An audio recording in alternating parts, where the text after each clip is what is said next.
Ginawaran ng Rafael M. Salas Kaunlarang Pantaw Award ang GMA Integrated News kabilang ang DZBB at GMA News Online.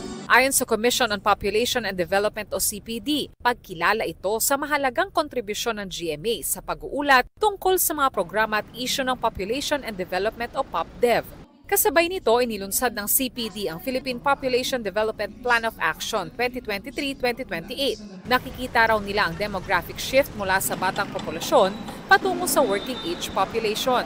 Sa projection ng Philippine Statistics Authority, sa year 2030, makaklasify na bilang aging population ng Pilipinas. Von Aquino nagbabalita para sa GMA Integrated News. Huwag magpahuli sa mga balitang dapat niyong malaman. Mag-subscribe na sa GMA Integrated News sa YouTube.